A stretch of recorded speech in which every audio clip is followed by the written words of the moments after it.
So you see it all over social media, right? People are boycotting huge brands like Tesla or Disney, and it feels so now, so very online. But what if I told you that this whole idea of using your wallet as a political weapon, well, it's a story that's actually over a century old. Today, we're going to dig into how social reformers way back in the 1890s basically wrote the playbook that's being used right at this very moment. All right, so let's jump right in with what's happening today. It really seems like more than ever before, what you decide to buy, or maybe more importantly, what you decide not to buy, is a huge political statement. Okay, check this out. A recent poll from the Global EV Alliance uncovered something that's, frankly, pretty wild.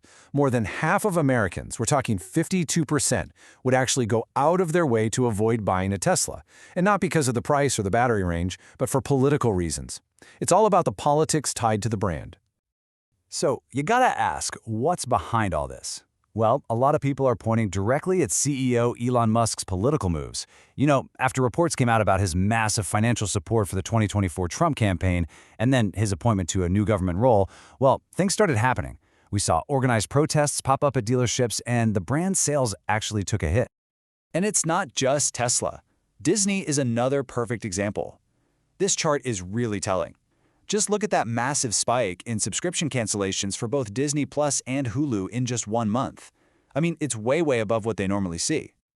So what caused this mass exodus? It all kicked off when Disney suspended late-night host Jimmy Kimmel, apparently after some political pressure. But the backlash from customers was so fast and so huge, I mean, it really hit their bottom line, that the company did a complete 180. Kimmel was back on the air in just 5 days. 5 days! That's the power of the consumer, right there. Okay, so all of this feels incredibly modern, right? Like, this is a 21st century social media-driven thing. But here's the twist. It's not. Not really. What we're seeing today is basically an echo from the past. In a lot of ways, we're just reliving a forgotten chapter from the 1890s. And this is the idea, the powerful idea from a social reformer named Florence Kelley, that's really at the heart of our whole story today. Think about that for a second. To live means to buy means to have power. She figured something profound out more than 100 years ago.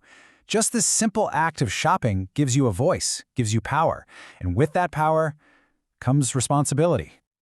So to really get where that quote came from, we've got to hop in our time machine and go back to the Gilded Age, the 1880s and 90s.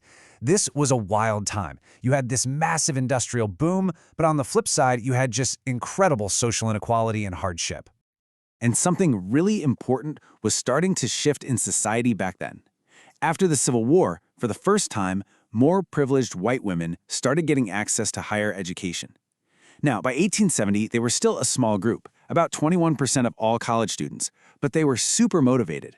And in college, they started studying the very social problems that were blowing up all around them.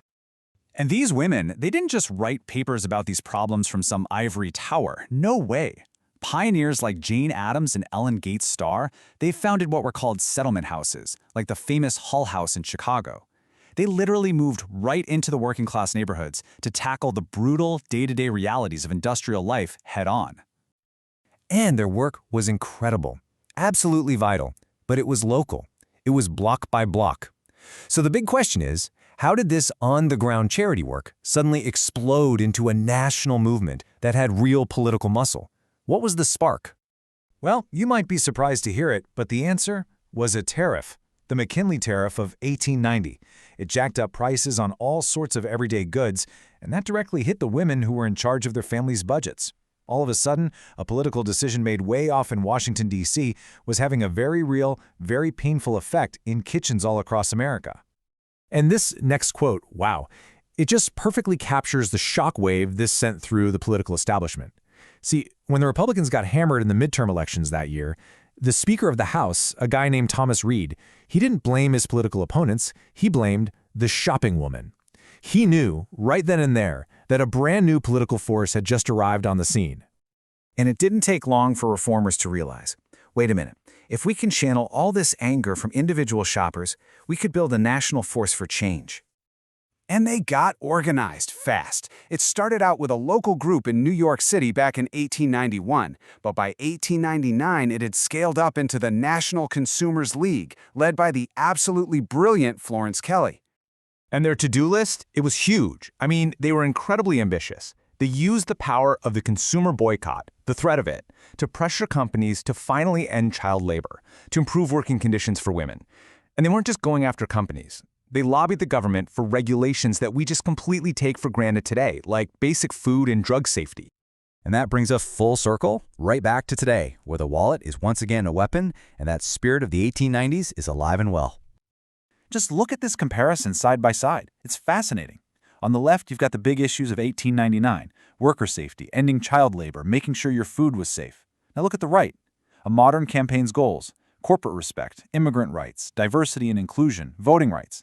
Yeah, the specific issues have changed, they've evolved, but the strategy? The fundamental idea of using collective buying power to force social change? It is exactly the same. Even the language they use echoes the past. The modern "we ain't buying it" campaign says they aren't just consumers, but community builders. That's a phrase Florence Kelly would have absolutely recognized and loved. It's about being an active participant, not just a passive shopper. And you know how women's magazines back in the 1890s became a huge platform for this movement? Well, same thing today. Media figures are using their platforms to rally consumers, urging them to make sure their spending lines up with their values. Which brings us all the way back to that one powerful idea. From the fight against child labor in the 1890s to the boycotts happening right now, the core principle hasn't changed a bit. This whole history, it really forces us to ask ourselves that same question Florence Kelly posed over 100 years ago. If every single dollar you spend is like casting a vote, what kind of world are you voting for?